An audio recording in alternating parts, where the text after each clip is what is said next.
First, I start by thanking God and for this opportunity. You thank Abuna Philip for promoting the idea and actually encouraging the idea of doing the history. The history, as in terms of events, in terms of just dates and what happened, might be dry and might carry little information. And what I really hope that if I'm successful, I can convey to you the idea behind it, or what happened, what really happened, and why did what happened happen. And I will try and focus today on two topics, mainly the School of Alexandria and its contribution to the world of Christianity, and also on the ecumenical councils. Any of the small topics within it could be a topic in its own right, and a topic for a further series could be as little as 1 hour or as many as hundreds and thousands of hours and so forth. So first of all, who are the Copts and what is the Copt? And this is in terms of introduction for 4 or 5 minutes. Really, the word Coptic is taken from a Greek word, Egyptus, and the Egyptus word is taken from actually a hieroglyphic word, which is Hakaptah. So it means that the spirit of the house of Ptah. So Ptah was one of the gods of the ancient Egyptians, and he's in Memphis, in the original capital, and because Memphis was the house, so it's called the house of Ptah, and the spirit of the house is called Hakaptah. So this created the word Hakaptah, and then the Greeks came and said it is Egyptus, and then the Arab made it Coptic. I mean, this is very shortly what is the origin of the word Coptic. Since the Arab arrival to Egypt from the 7th century, until this time, the population has been a mix between the originals, which all have been Christians for almost 7 centuries, from the beginning of Christianity up till the Arab entrance or invasion in 642, and then a mixture after that. So this is as far as the origin of the word Coptic, if you can see here. So it comes from Hakaptah, the Greek name is Egyptus, and Gift, or Arabic, is Copt, and Dar al-Qibt is Egypt. Egypt, they call it Masr, which is Dar al-Qibt. The word Masr itself comes from a different word. It comes from one of the original fathers, it's called Misraim. So the word Masr, or Misr, M-I-S-R, comes from Misraim, which is a different origin than Hakaptah altogether.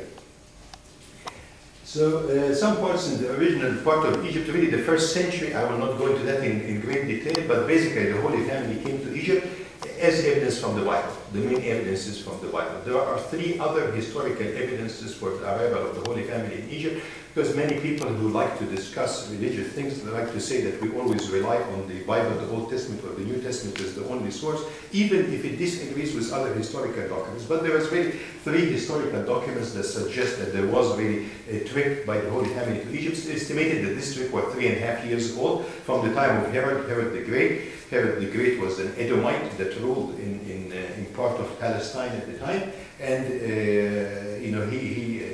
his plan to kill Jesus, the Holy Family fled to Egypt, and the 3 sources that suggested that the Holy Family came to Egypt come from 3 things. One of the Egyptian popes, Theophilus, he had a dream or a vision that with all the events of it, and he documented it, and this was several centuries. He was the Pope, the 23rd Pope.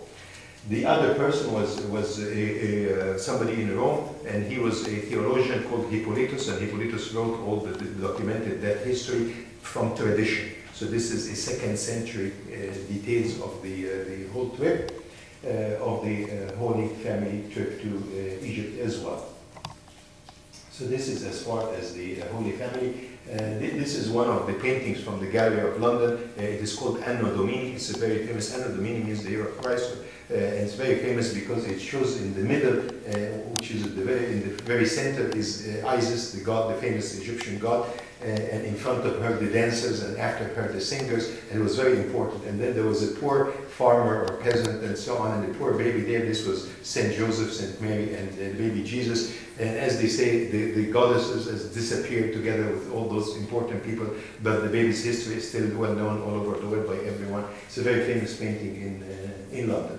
This is actually a drawing of what it was thought to be that trip of the Holy Family of Egypt. They came, of course, from Palestine, and then they came across the Mediterranean, and then went down, and then went up again to the northwest, and then went all the way along the Nile to Asyut, and then made it back. And this was 3.5 years according to history and according to those 3 sources.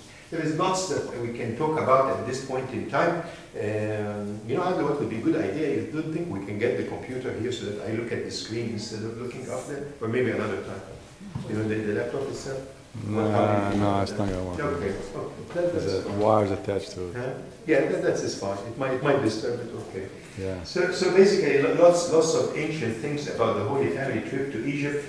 From this one called Pack of Isos, which is the foot of Jesus, the baby Jesus put on one of the rocks, to the Wadi Natun, the famous Wadi Natun, where all the monasteries. It was also visited by the Holy Family in Egypt at the time. Monterey, the famous tree that is there, is thought to be also from St. Mary, from St. Mary's time in Egypt. And of course, St. Mary's appearance in Zaytun has been in one of the places which the Holy Family has visited them there. Old Cairo is, of course, very well known for the different churches, mainly St. Sergius and St. Barbara and St. George. Ma'ani in the Nile, I mean, this story is well known to us. They found the Bible open on the Nile, and with the part from Isaiah saying about the Holy Family trip to Egypt as well. And this is the Jabal al-Tir, or Bird Mountain in Upper Egypt, where they were also a part that was visited by the Holy Family. So I'll leave you with that part about the Holy Family. This is a Muharrak monastery, one of the famous monasteries in Egypt, in Asyut, or beside Asyut, and the Holy Family stayed near there. And also Mount Ronca, which is nearby there, a very fascinating place. So this is the Holy Family trip to Egypt. The See of St. Mark, according to Coptic tradition, it was founded by St. Mark. Not every historian in the world agrees that St. Mark came to Egypt, because there is no documentation in the Bible that he came into Egypt in the Acts. But of course, according to the Coptic tradition, he came to Egypt, he preached in Egypt, he founded the church and was martyred in Alexandria. And the details of his martyrdom are well documented, and the details of stealing the body and so forth are well documented. But certainly when you read global history, this is not an issue that everybody would agree to, but we're seeing more and more of them agreeing at this point in time that this is what happened. When he came to Egypt, there were already some Christians in Egypt. They either came from the Jews, the original Jews that lived in Alexandria, and Jews lived in Alexandria for centuries BC. And this was a group, even with St. Paul's, in the Acts and St. Paul's visit to Ephesus, he was talking to Apollos. Apollos was an Alexandrian Jew that was already there, so that means that some people from Alexandria have already been and converted to Christianity. And then St. Luke, who's written the St. Luke's Gospel and also has written the Acts, he addresses it to his most excellent Theophilus, and Theophilus is a Christian believer from Alexandria. So there were really 3 sources. There is, at least to suggest that all those people were Christians by the time that St. Mark came, around 60 years after Christ. I will not go into great detail about St. Mark. You are very familiar with St. Mark's history, but these are some of the available information about the pros and cons of the historical evidence for his visit to Egypt. And again, we definitely do believe that St. Mark is the founder of the Church of Alexandria. Let me take you to the 2 parts of today. So we said we'll talk about the School of Alexandria and about the ecumenical councils. So let me take you first to the School of Alexandria.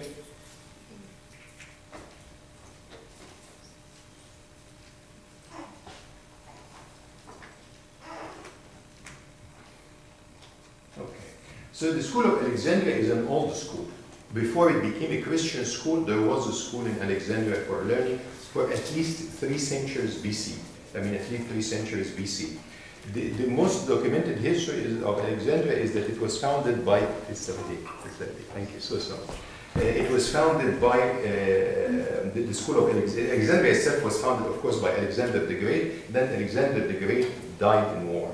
After he died, his kingdom was divided into 4 parts, and the Ptolemies seized Egypt, or the Ptolemies were the people that took over Egypt. سو دي اول جزء ليا النهارده هتكلم عليه اللي هو مدرسه الاسكندريه او المدرسه اللاهوتيه بتاعت الاسكندريه. فالمدرسه الاسكندريه انشئت سنه 331 قبل الميلاد بالكسندر ذا جريت، وبعدين هو مات في الحرب. بعد ما مات اتقسمت المملكه 4 اجزاء. البطالمه مسكوا مصر. The Ptolemies took over Egypt. The first Ptolemy that was very keen on learning was Ptolemy Soter. So Ptolemy Soter was the guy that supposedly founded the school of Alexandria in the year 323 BC. After him, I think there were 14 or 16 Ptolemies. كان في 14 or 16 Ptolemies that followed from Alexander until the last one was Cleopatra. Cleopatra was the last one of those Ptolemies. So Ptolemy Philadelphus was very, very keen on knowledge. So he brought all the Greek philosophers from Greece to Egypt in the year 288. And he is the ruler or governor that asked them to translate the Old Testament from Hebrew to Greek. So this is the first piece of miraculous information. Before that, all we knew is that the Old Testament was written between 1400 BC, so Moses was 1400 BC, and it ended around 4 or 5 centuries BC. And then the New Testament starts, of course, at the birth of Christ, so we have what you call an intertestamental gap. There is a part of about 400, 500 years in which we do not have any holy inspiration. There is no scripture that is written in those 5 times. Some of the old versions, some of the old books in the Coptic Church has some of the books that we call some of those books that are basically written in those centuries. زي المكابيين الأول, Maccabean the second, Maccabean the first and second, Herodite, Tobiah. There were 7 books written at that time. When the translation was done in the 16th century of the Bible from Hebrew and Greek to English, those books were removed. But even the authenticity from the old times is debated. But this is a separate topic. I just want to highlight that the Old Testament was written in about 1,000 years, or about 900 years, from 1400 BC until the 5th century. And then nothing. You have 5 centuries in which there are no books in the Old Testament written in the 4 centuries BC.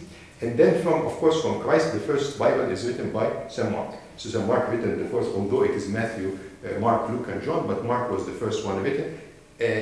Approximately 50, 60 years after the birth of Christ. The last one is St. John's Gospel, which was written in 96. So all the Bibles were written in approximately a window of 40 years. All the Gospels, I mean, were written in a window of 40 years. So Ptolemy Philadelphus decided to do the translation. So to do the translation, he brought 72 Jewish scholars and brought them and placed them, and he placed them separately so that there is nobody that exchanged information, and he maintained accuracy and so on. That translation is called the Septuagint. So the Septuagint is Septuagint. Probably it is because he had 70 people. I mean, this is one of the explanations. It is Tergama al-Sab'anayn and so on. So this translation was 288 BC, ordered by Ptolemy Philadelphus, and done in Alexandria. It stayed as the main source. There was a second translation done, also from the original, by one of the saints of the church called Saint Jerome. He translated it from also the Hebrew to the Latin. He's done that in 400 something. It's called the Vulgate, Vulgate. And the Vulgate remained the only source of the Bible in the civilized world, if you want to use the word, until the 16th century, when King James ordered the new translation. So it's actually amazing if you think of anything, whether in science and history, medicine, that nothing stays more than 10, 20 years. So to have this translation staying for this period of time.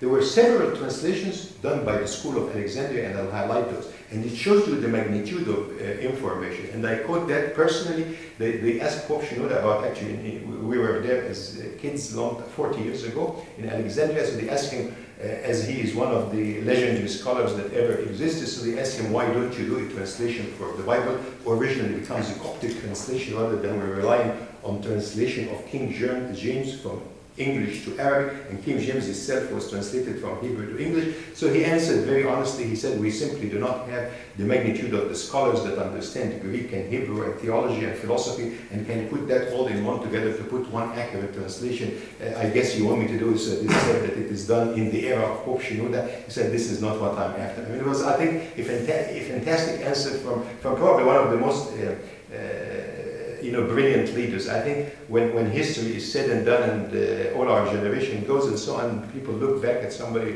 like Pope Shenouda, he will be looked at as a historical landmark, not as a great spiritual leader only or as a great historian. He look as literally a legendary mark that it probably takes centuries, like 5-10 centuries to come up with one individual that has these abilities. So if you think of it, I'm making this introductory, a big thing to tell you that in the 200 years of the School of Alexandria, they made every translation that you can imagine that is needed, and it was the basis of both the King James and everything that we have in hand. So everything that we have in hand is based basically on the Septuagint and also on the Vulgate that was given by, that was translated to Latin by Saint Jerome. So the ancient Egyptians really had 3 schools. This is before Christianity again. The first was the most famous in the world, was called the Museum متحف. And then the Serapeum, and then the Sebastian. So مدرسة الإسكندرية كان فيها 3 مدارس، أشهرهم الميوزيوم أو المتحف، ثم السيرابيوم، ثم السيباستيان. The museum, which was the first one, is thought to have held 600,000 books. So if you think of it, this is 3 centuries BC. This is 2,400 years ago from today. They had 600,000 books. And as you're very aware, all these books have been burned. All the books in the Library of Alexandria has been burned, probably in the 7th century. So Ptolemy Philadelphus did a great job, but eventually the school became Christians. According to tradition, St. Mark was the founder of the school. I personally find that difficult because if you think of it, St. Mark came and preached Christianity. They were following him every day. He prays. They tried to catch him, and he ended up being martyred in Alexandria, dragged on the rocks, killed. I mean, with these events, you cannot have a school that discusses translation and philosophy and so on. You're just trying to remain alive. But Saint Jerome is quoted, Saint Jerome, the same guy that did the translation, is quoted that he said that Saint Mark was the first, the person that started. He probably stimulated or initiated the start of the School of Alexandria. I think that would be, more. Of course, nobody knows the details of what happened at those times. There were 16 deans of the school. They were extremely well informed. The first 3 or 4 of those deans of the school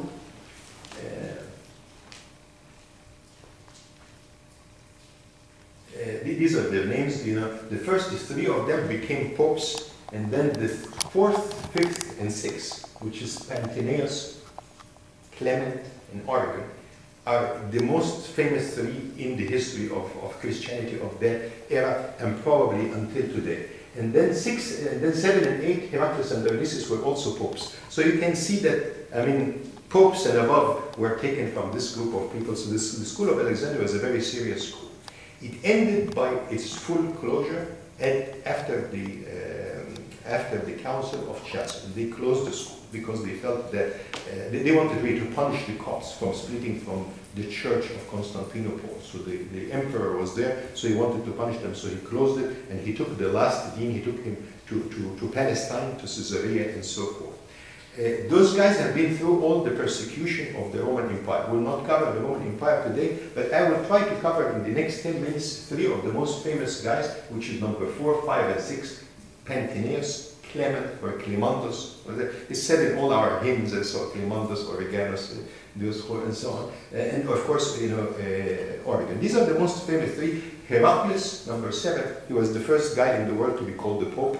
So always, our friends Catholic and so on, they discuss who was called the first Pope. So this guy, actually, there was tremendous persecution in Egypt. So he went village by village and stayed with the people and stayed at their homes, and he cared so much about them. So they called him Baba. They called him Papa, because they just loved him. So the word Papa was used not because of any magnitude or because of greatness, but because this guy was a very caring guy. And this was the first guy that was called Papa in the 3rd century. The first Roman Pope to be called that was after him by about 80 years in time. Just, this is actually historical, so I'm not saying that one is better than the other or less.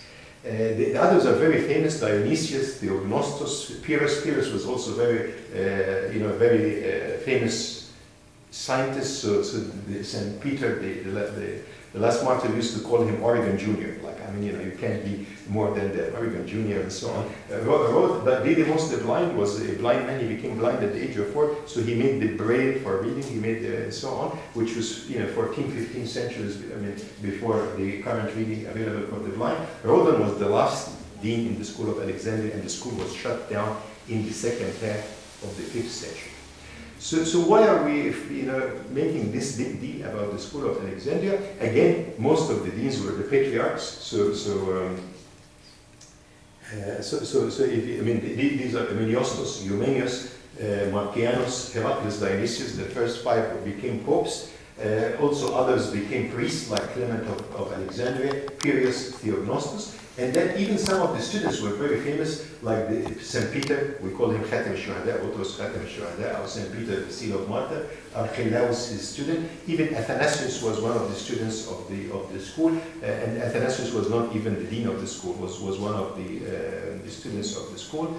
And also Cyril the Great, or Cyril the First, and Dioscorus. So all those were really students of the school. I'll cover them briefly and then I'll expand on them. One of the famous guys was called Athenagoras.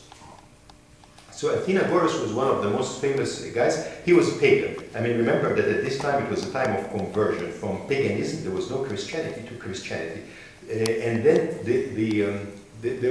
he had to introduce, basically they were interested in Christianity because it was a different philosophy. So there were 4 Greek famous philosophies at the time, and 4 famous philosophers. كان اليونان عندهم 4 فلاسفة مشهورين جدا.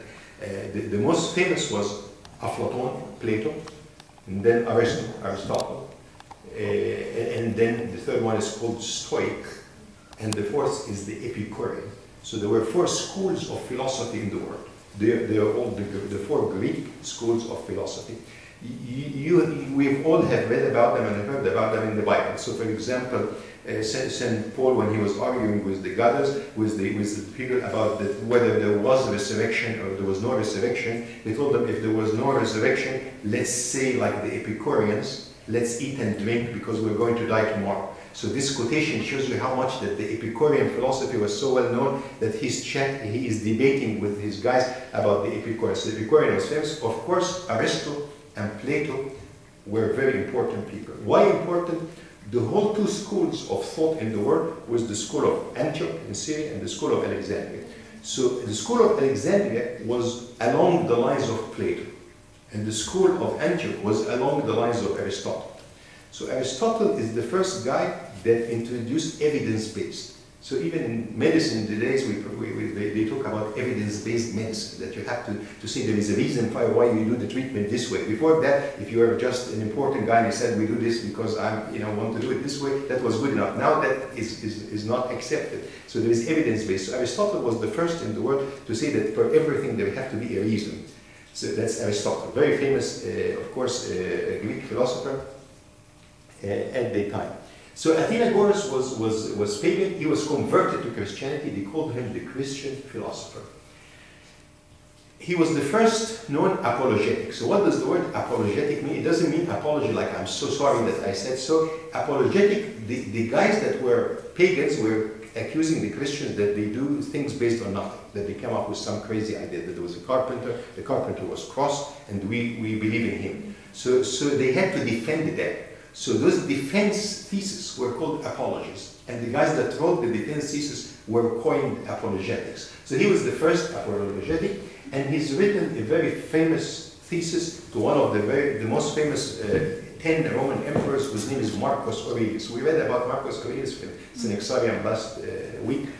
So Marcus Aurelius died, and Commodus, his son, took his place, but he wrote a very famous treatise to Marcus Aurelius. He also wrote about the resurrection, that the dead will live again, and this resurrection of the dead is a very famous book in 25 chapters.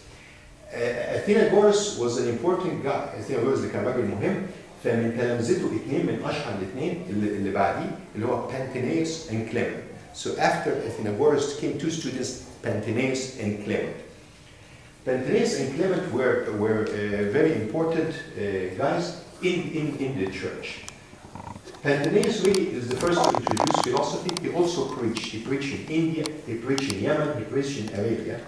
He was the first one to get a handwritten copy of the Gospel of St. Matthew. So this was his big taking. And he was the first guy to translate the Bible from the Hebrew to the Coptic. So this is the first documented, and God willing, we'll do one time on just the Bibles and what are their sources, and I mean, what is the evidence for each book in the Bible, where did it come from, and when was it translated, and so on. But the first translation ever, this is before Origen. So this, we said the Septuagint was 288, started and finished at 245 in Alexandria. اللي هي الترجمة السبعينية حصلت في الإسكندرية من 285 ل 245. كان فيلادلفيس طولمي فيلادلفيس هو اللي عملها. وبعدين فضلت دي هي الترجمة الأساسية. تاني ترجمة كبيرة عالمية كان بانتينيوس هو اللي عملها. فهو ترجم الإنجيل أو ترجم العهد القديم من الهيبرو to the Coptic. And this happened in his time around سنة 190. He had two students that were very capable that helped him with the ترجمة برغم ان هم very small. He had two students ساعدوه في الترجمة. Those were, the first is Clemondos or Clement, and the second was Origen. Clemondos was the teacher of Origen. And they helped him very, very much do this translation. He interpreted the whole Bible. The interpretation is lost. But one good thing is many of the works of those guys were translated from Coptic and from Greek to Latin by St. Jerome and others, and that's how they stayed. Otherwise, I would be telling you stories that these were just important guys. But as I will show you in a few minutes, that all the basis of the current knowledge is based on a handful of people that lived in those few centuries. So that is Pantaenus. Pantaenus is a legend because he translated the Bible or the Old Testament from Hebrew to Coptic in 190. He made the Coptic language. He took the Greek alphabet and made the Coptic language and added 7 hieroglyphic drawings to the language so that he covers it. So this is the origin of the Coptic language. Before that, the first written language that has been used historically is the hieroglyphic for 100 years. And as you all know, the hieroglyphic is just drawing. You draw a bird, you draw a serpent, you draw. And then after that, the Demotic came, which is the language that were used by the Egyptian priests, by the ancient Egyptian priests. So he introduced the Coptic, he took the Greek. So measure achievement. You look like a guy in Pantaenus. We're giving him one slide. This guy translated the Bible in 190. I mean, without all the resources, if we do not have the resources today to match Pantaenus and his school. And number 2, he introduced the Coptic language, the whole language, and then we did the translation to that language. So this is the first origin of the Coptic language. It's very widespread. The Coptic language was the only language used in Egypt from the 2nd century until the 7th century. And then it decreased till the 11th century, and then it almost disappeared, as you all very familiar. So this is Pantaenus. The second person is, after Pantaenus, is Clement or Clemondos of Alexandria. Clement was a philosopher. He first learned in Europe and then came to Alexandria. He was a philosopher. So he did all his teachings based that he has to convince the Greek philosophers and the Latin philosophers that Christianity is not an unusual phenomenon to be explained. So he made 3 steps and had 3 curricula. The 3 curriculum were translated in the 4th century by St. Jerome and stayed as big evidence for all our understanding of the Bible and so forth. The first one is called Protracticus, the second is Pythagoras, and the third is Stromatus. So basically, Protracticus, it is conversion from paganism to Christianity. Pythagoras is basically tutor, how to be a better Christian in 3 volumes, and then Stromatus is miscellaneous topics. So this is the fame of Clement. Clement also taught Origen, and as you will see, Origen taught all the guys that were using all the stuff. So if you were using today we did the liturgy from St. Basil, there is also St. Basil had a younger brother, St. Gregory of Nicaea, and he had a friend called St. Gregory of Nazianzus. Nazianzus was a little town, so the guy took the name of the little town. His dad was the bishop there. He was ordained a priest, which is St. Gregory the theologian. We sometimes use also his liturgy. That's not very important. So if you think of it, half of the stuff that we use today is based on the teaching of Origen through those guys. To the point that, and as we'll show in a few minutes, what they do. So Clement converted many people to Christianity, converted many also wealthy people to Christianity, so they donated and so forth. In the year 190, persecution was terrible in Alexandria. It was another emperor, the emperor after Marcus Aurelius. His name was Septimus Severus. So Septimus Severus was a very ruthless emperor, and he really tortured them, so he had to flee Alexandria and left to Palestine. So he left to Palestine in the year 202. When he left, he made Origen the dean of the school of Alexandria at the age of 18. So at the age of 18, you are the dean of the world's most famous school, most robust school in the known world, and at the same time, the most philosophical school. So it was a very, very difficult job for anybody to take, and as you can see, there is disputes about many things, but there is no dispute that he was the most capable leader in the history of Christianity in terms of knowledge and piety. So if you listen to Abuna Philip's sermon this morning, he had several points. One of the points he quoted was from Psalm 27 it was, and he was saying that David was asking God that I want to see your face. And literally this was Origen's mission, which was very, very difficult mission. So many of the others debated ideology, whereas Origen had one mission, that this leads you to really a relation with God and actually knowing God better. To the point that it is quoted many times that during his theses and lectures and discussions with the people, that they would become to a difficult point, so he would stop and ask them all to pray that they would understand it better and then continue. So he was a kind of an unusual teacher. Of course, he is well known about that he was a prolific writer. So Origen wrote 6,000 books, or possibly up to 6,000 books, to the point that Saint Jerome, who was not a good friend of his, he was after him by several centuries, said that there is no man that could read in his lifetime what Origen has written. I mean, that is how extensive they got.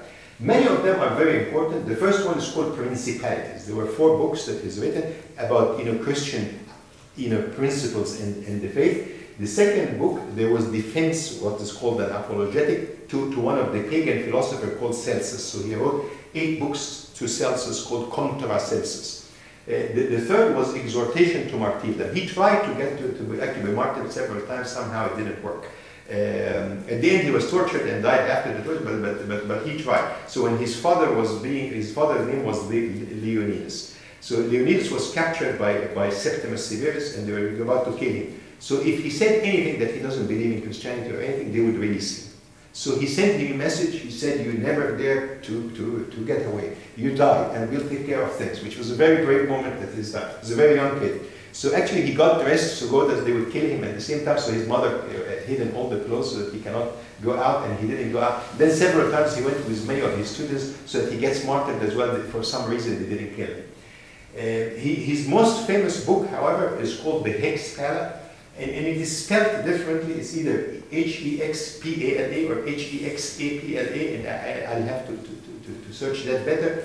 But basically, he dictated verbally in 7 columns the original Hebrew Bible, the Septuagint translation, the correction of some of the points, and all the other language explanations in 7 columns simultaneously. And he was quoted that he always dictated them simultaneously, like he had 7 people typing at the same time, writing, and he gives the dictation simultaneously. This is without reading, without laptops. There is no laptop and iPad and all the things. And they had 7 calligraphers.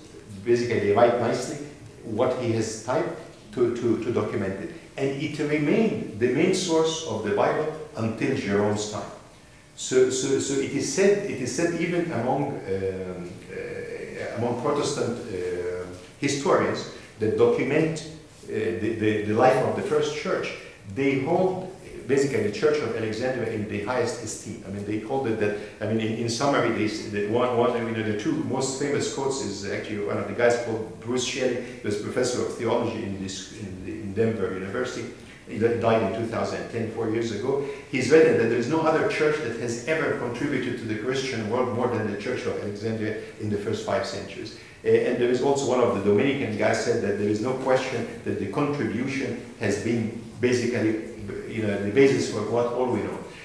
So really we're extremely proud of that. I mean, there's no question about that. There's nothing to be hidden about it. And we're very extremely proud about their contribution. It is said that without Origen, the whole scriptures could have disappeared. I mean, there has never been such a retainer of the knowledge as he did in his time. Again, and I told you that one of the famous guys after him called Pius, Pope Peter the 17th, loved him so much, so he called him Origen Jr. They said that now I have somebody that is almost half as good as Origen, and he made him the dean of the School of Alexandria. And this is the Don Rizk, his statement that the most renowned intellectual institution in the early Christian world was undoubtedly the Catechetical School of Alexandria, and its primary concern was the study of the Bible. After Didymus the Blind, who was the 15th dean, he was also very, very powerful dean.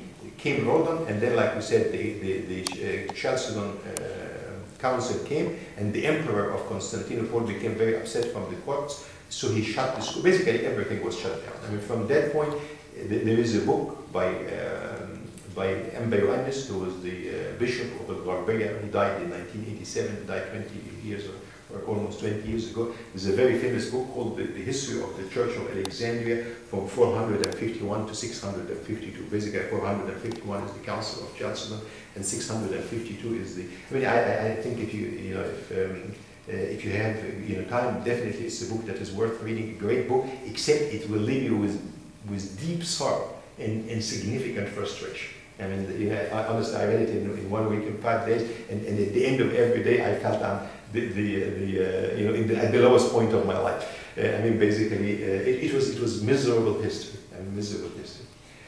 Okay, we disappeared from planet Earth in terms of contribution, other than few saints and few martyrs and few miracles. So you hear about the movement of the Coptic, you hear about this Pope did this, the appearance of that. A few events for 14th century. It is almost exaggerated by some of the 18th century historians that the Copts could have been vanished by the 18th century. It was about time that they vanished. If you think of it, all the empires that came from that time, the Arabs and then the different kingdoms that came within there, and then after that, the Mamalik and then the Ottoman Empire. I mean, we could have literally been extinguished. Many of them believed in that this should be wiped from history. So it is actually more than a miracle that it stayed until a pope called Pope Cyril IV. Pope Cyril IV is the 110th pope. He came he was ordained a pope in 1853, and he was ordained for a short period, from 1853 till 1861. So amazingly, this guy decided to do 4 things that were unbelievable. Number 1, he was the first person in Egypt to educate women, period. Muslims or Christians or anything. Any Muslim woman who wants to be educated went to the schools that he started in Alexandria. Number 2, he was the first guy to print, stuff that he educated people. So imagine before that, not without all that stuff, but also without printing. Number 3 is that he said, I'll have to start the theological school of Alexandria. So this died from 451 and re-emerged again in 1853. Basically, there were some missionaries at the time, and he did not accept the missionaries. So one of the missionary guys told the ruler of Egypt, I think it was Khedive that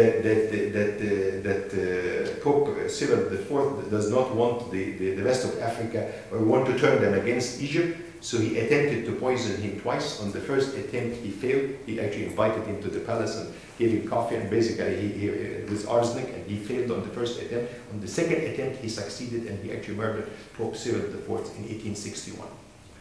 So Pope Cyril I died before he actually opened the Theological School of Alexandria. So the school didn't open. He planned the opening, he did many things, but it never came to reality.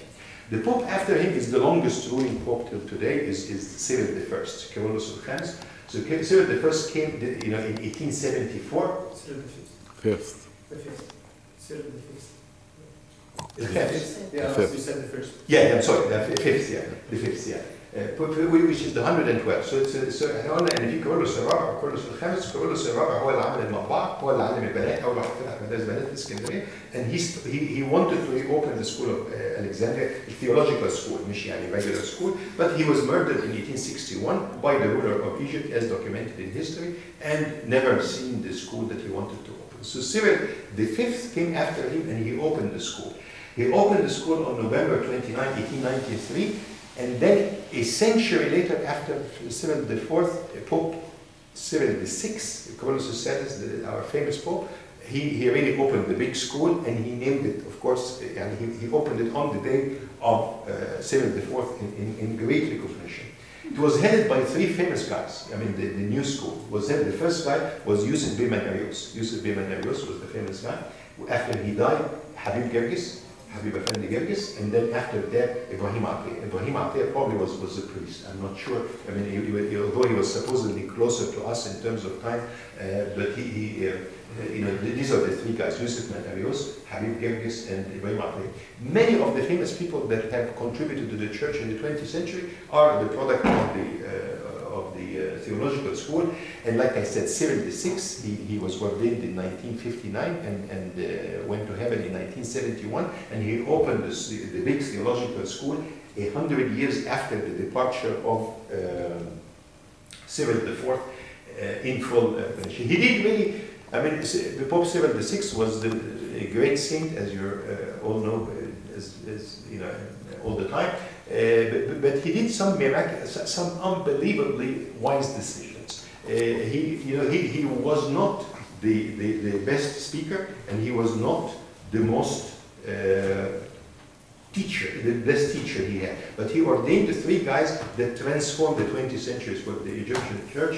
Basically, Pope Shenouda was ordained as Bishop of Education, on September 30 of 1967 as Bishop, 62 as a Bishop, and then later in November 14 as 71 as the Pope of Alexandria.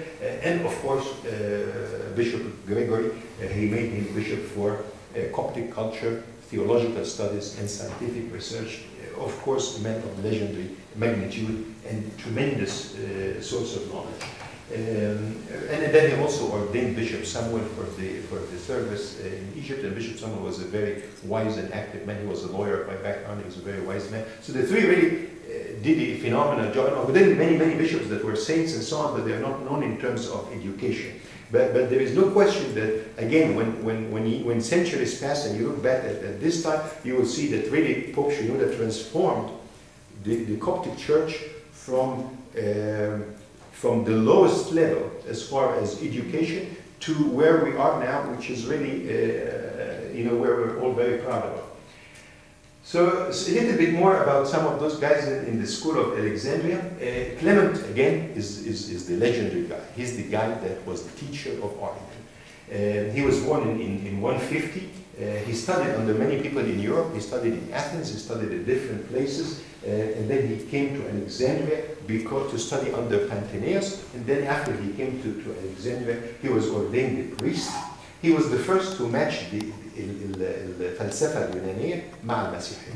The Hellenic philosophy with the Christian teaching, and he had many famous students. The most famous remain Origen of Alexandria, and also all the bishops of Palestine and so on, Bishop Alexander of Palestine, all that stuff. And like I said, he converted many of the informed, educated, wealthy pagans to Christianity. There is always lots of debates that Christianity in the first century was among the very poor and the slaves and so on. And this is true. If you look at it, the second century in Alexandria, totally different. This is the era of the intellectuals, the era of the, they really transformed the world, if you want to say. Again, he was tortured by Septimus Severus, the emperor of Rome, and he went to Palestine and died in Palestine somewhere between 211 and 216. Very well-accomplished man, Clement of Alexandria. A bit more about Origen. He was born in 184. His parents were Christians, so this was the first guy that the family was Christian. His father adored him to the point that every time he used to get up early in the morning and kiss his heart, because he felt that God resides in his heart. He felt that this was a very blessed young man. Of course, his father was martyred, like I told you the story, and everybody tried to convince him to come back, but he wrote to him the most famous letter. He asked him, don't even think of coming back. Anyway, the Pope that ordained him to the Theological School of Alexandria is Pope Demetrius. Pope Demetrius was the 12th Pope. And before the end of Origen's life, Pope Demetrius was very upset from him and excommunicated him before the end of his life. And we'll discuss that briefly. I said he wrote the very famous exhortation to martyrdom, so he encouraged many people for martyrdom. He visited all the prisons, all the places where people were killed, and again. He was most famous for one thing, is that he made the allegorical explanation of the Bible. So the allegorical explanation means he wanted to say that there is a meaning behind the meaning. That when you say a sentence, it is not the literal meaning of the sentence, that there is a meaning behind that sentence. So the school of Alexandria is famous for one thing. It introduced the concept of the allegory, and he also took the concept of the global meaning, that you don't try to get one word and say, oh, look, this is what is written. You try to get the whole idea. But the allegorical school, the credit goes to Origen for that. Supposedly, before the end of his life, he really did literally what is, was when Jesus said to them that, in Matthew 19, that there are eunuchs that were born eunuchs, and there are eunuchs that man made as eunuchs, and there are eunuchs that basically did that to themselves. So he literally did that, and this is one of the most debatable things about him. But what is happening is that whenever he was a very famous, not preacher, but really lecturer and so on, and he did not want to be subjected to any temptation, so this was his fault. It's very unusual to have done, especially from the man that talked about allegorical explanation all his life. But in any way, at least if anything, you respect his honesty. That this is a man that faced issues and just dealt with them as they are. He made many trips, many trips, including Rome, Palestine, Antioch, and Greece. Finally, he was the head of the School of Alexandria from 202 till 230. And then 230, he was going to one of the trips outside to either Athens or Rome, and was passing by Palestine, so he stopped there. There were two of the bishops there that were his former students. Former students of that.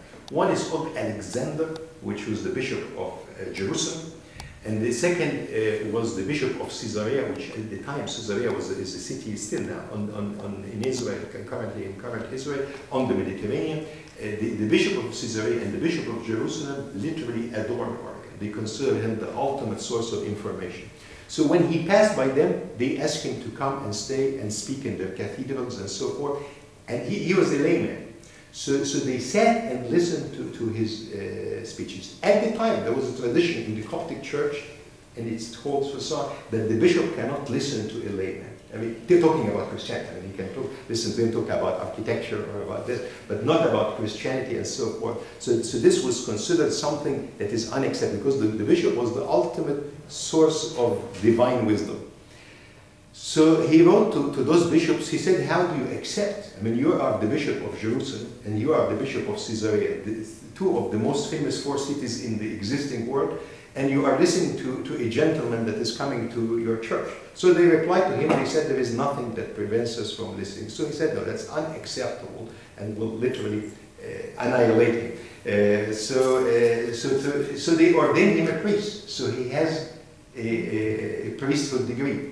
And he continued to preach, and they continued to listen. So Pope Demetrius got upset that he was ordained by another bishop while he's under his flagship, so he excommunicated him. Also there are, but this is the beginning of the story. Pope Demetrius was a very famous man, because he's a very famous man, and you know him, his life is better than anyone. He's the guy that came with the grapes. So the Pope before him, the 11th Pope, was dying. So he prayed to God, said, who am I going to choose after him? So there was a season, not a season of grapes. So he told them, a farmer will walk to you tomorrow in the cathedral in front of your door. We'll stop by your door. We'll have a big grape, bunch of grapes. The man that comes, you ordain him tomorrow, the Pope or the bishop after you. So he's sitting the next day in front of the church. The guy comes, he ordains him the Bishop of Alexandria. The guy did not read or write. So he spent his life learning to read and write, and he's the guy that done all the calendar that we have, the Coptic calendar that is used for agriculture, the EPACT system. It is Demetrius that did it. And then he became a very good teacher to the church, to the point that he lived till 100 years and used to carry him to the church to give his sermons. I mean, he was a very dedicated man, but definitely he didn't like what Origen did. Origen went to spend the remaining, so he was the Dean of Alexandria from 202 to 230, and then from 230 to 254 he stayed in Palestine. There was another emperor, his father died in the time of Septimus Severus. There was another emperor called Decius, that's before the end, these are all before the end, before Diocletian. Diocletian was the ultimate guy, that's the guy after whom our calendar is based, the Coptic calendar is based after Diocletian. The guy before him was Decius. Decius tortured him tremendously for 8 years, but didn't kill him, didn't cut his head, but then just, when he released him, he was and at the age of 69, he died. If you look at his students, basically every informed man in the ecumenical Catholic Church, in the sense of the global church, is a student of Origen. Everybody that communicated this out. So Pope Heraclius, the Pope immediately after Demetrius, the guy that was first guy to be called Pope, was Origen's student. Bishop Alexander, the Bishop of Jerusalem, was his student. Saint Gregory the Nazianzus, what we call Saint Gregory the theologian, that we pray his liturgy on many occasions, is his student. Saint Gregory was, of course, was after Origen by a long time. He's written about him a whole book saying that nobody ever, I mean, St. Gregory was very affectionate about his feeling towards people. So for example, as for St. Athanasius, he wrote the most famous quotation in history. He said that when I speak of Athanasius, I speak about virtue, because this man has every virtue that any bishop could aspire to have in his dreams or in his life. So he said that basically Athanasius was the man that embodied everything that we all aspire or try to learn, and there would never be a church that is similar to Athanasius, and he was really the protector of Christianity. And when he wrote about Origen, he wrote extensively about Origen at the time. The guy after him is, and I'm going to, giving each of one a minute or two because they're worth it, is called Eusebius, Bishop of Caesarea. Eusebius was a very famous man. He's the guy that wrote the church history. So all the books that take church history is basing it on something. I mean, they don't go to documents, papyrus, and so on. So the biggest source is from Eusebius. Eusebius was a very famous bishop of Caesarea. Caesarea, again, is a city in Palestine, north of Tel Aviv now, about an hour drive from Tel Aviv. Not big city now, but it was very important at the time. Eusebius was the bishop there. He was very important. He was a very good friend of the emperor. So the emperor had he had the emperor's ear. He was a very highly respected guy. He wrote the book. The book was translated to Arabic by Father Mokus Dawood from Shobra, from St. Mark Church in Shobra. Very, very good book. It's in an old style, which is amazing that when you read, I mean, it shows you that it's written in that time. He liked also Arius, so he was always visioned by the church as semi-Arian. And of course, many of his opinions were tainted by Arius, but nobody touched him in his life because basically he was a very, very close friend. He was basically an advisor of the emperor and everything. This is Eusebius. So even Eusebius thought the world of Origen at the time. St. Didymus the Blind, the 15th dean of the School of Alexandria, was also St. Gregory of New Caesarea is known as the Wonder Worker, is another very famous saint in the Catholic Church, for doing it. And then St. Basil the Great. So there is like several trios in the history. So one of the trios is called the Cappadocian Fathers, El-Aba'i Cappadocian. These are three Cappadocian Fathers: St. Basil the Great, and St. Gregory of Nicaea, his brother, and St. Gregory Nazianzus. Those are the three Cappadocian. And there is another called the Three Doctors of the Church. So one was St. Ambrosius from Milan, and then Augustinus, who was in Africa. Augustinus died a bit later. So everything that Ambrosius wrote and everything that St. Augustine wrote depended on some of the sources of Origen. So they consider Origen and so on. So you can't just take the guy and toss him out. Basically, the second, third, and fourth century is basically the contribution of Pantaenus, Clement, and Arian, and the Origen. And again, I told you the story about the 7 transcriptors and the 7 calligraphers that did that. One of the women who attended his lecture was very wealthy, so she provided money for all that. And her name is Ambrose. So what are the accusations? There are many other accusations against Origen, but we are not sure that those accusations actually ever happened, because they were always in books translated to other languages, to Latin, and one of his translators took the liberty of explaining and adding and so on. It's called the Rufinus of Aquia. But anyway, he said that the souls were, existed before the bodies were created. I mean, he had many ideas that were different, and that the souls were reincarnated, they came again, and so on. But I just want to tell you also that some of those, I'm not saying that he had them or not, I mean, there is no way to judge that, even in the most informed books. I mean, going now to if you want to read some stuff, probably the 2 best books to read from our perspective would be 2 books by Father Tedros Yacoub. He has a book called An Introduction to the Coptic Orthodox Church, and another book called The School of Alexandria Before Origen, which are really phenomenal books. But he said, I couldn't really make a judgment. He said, if I asked myself, I really couldn't make a judgment, because some of his contemporaries were upset from his stuff and so on. Not only that, even after he died by centuries, people disagreed, and it caused lots of problems that ended up in the exile of St. John Chrysostom in 407. So this effect stayed for it. Was a big thing. It was a big thing for the church. The people that were against Origen were Pope Demetrius, his boss, immediate Pope, Pope Demetrius, the 12th Pope of Alexandria, the Pope of Antioch, the Pope of Salamis, St. Jerome, who was a very well-informed man. St. Jerome was a very, if I may use the word, a tough and a rough character. I mean, he's a guy that just was tough and rough. And so on. But he couldn't take the fact, he said that no man could read in his life what Origen has written. So he always felt that there were, despite that St. Jerome was most informed, he also, I mean, he's the man that translated the Bible into Latin. And this was used from St. Jerome's time, from the 4th century, till the 16th century, till the King James Version that we have in our hand. His book stayed the only translation in the globe until that time. There are other translations, we'll cover them when one time we'll talk about the Reformation of the Church, the Protestant movement against the Catholics, and the translations that were done at the time. There were translations, but until that time it was only St. Jerome's. It's called Vulgate, V-U-L-G-A-T-E. The people that loved Origen were Pope Dionysius, the Pope of the 14th. So the 13th Pope was his student Heraclius, Dionysius, the 14th Pope, St. Didymus the Blind, the most famous dean of Alexandria, the one before the last, Pamphilius of Caesarea, and the 3 great Cappadocian fathers, St. Basil the Great, we do his liturgy. St. Basil was, I mean, is considered by every church standard to be like one of the legendary people. St. Gregory of Nazianzus. St. Gregory, his dad was a bishop. He was very, he never liked offices. He never liked to be ordained something. He just wanted to be a man that prays. So he said that his happiest years in his life when he had a friend who was St. Basil, and he went to his monastery and just stayed there and read and prayed. So this was the happiest year. But they insisted that he serve.